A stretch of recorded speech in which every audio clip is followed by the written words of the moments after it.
My refrigerator freezer is not freezing. What should I do? Make sure the kids were not messing with the thermostat. And verify they have not been leaving the door open after getting out the ice cream. I do not think that's the cause. Verify that the freezer temperature sensor is not encased in ice, surrounded by a bubble of water. There really is not any ice in the freezer. Then that means the issue is not a layer of ice on the bottom of the freezer that is not melting when the freezer heater kicks in, making you think it is not staying cold. I did not even think about the heater in the freezer. If the defrosting heater is not turning off, it will keep the freezer from freezing. How could I tell if that's the cause? Put your hand on it, see if it is warm even when there's no ice or melt water on top of it. If so, the control board or temperature sensor is malfunctioning. The freezer is chilled but not hot.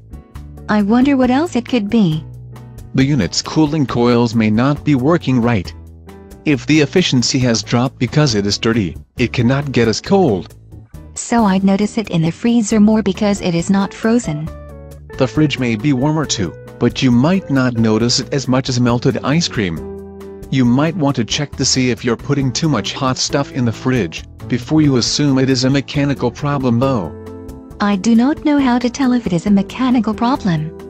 If the unit has a refrigerant leak, you'll have both parts of the fridge losing their cool. How could I tell if that's the case? Ironically, by ice on the cooling coils, if it is escaping fast enough, as water in the air condenses and freezes. If it is a slow leak, you'll get a lot of condensation. So a grimy back freezer is twice as much reason to worry. Or just twice as dirty. Clean it and then see if it is still failing to work well. I wonder if it is a mechanical problem. If the motor's out, you'll know that by the overwhelming silence. If the gears and other components are malfunctioning, you'll know it by the overwhelming noise. And then I know to call a repairman. Just make sure it is not a dirty fridge on the outside, or kids constantly cleaning out the fridge's interior before you call him. If that's the case, do not worry about the motor noise. I'll be the loud whining in the house.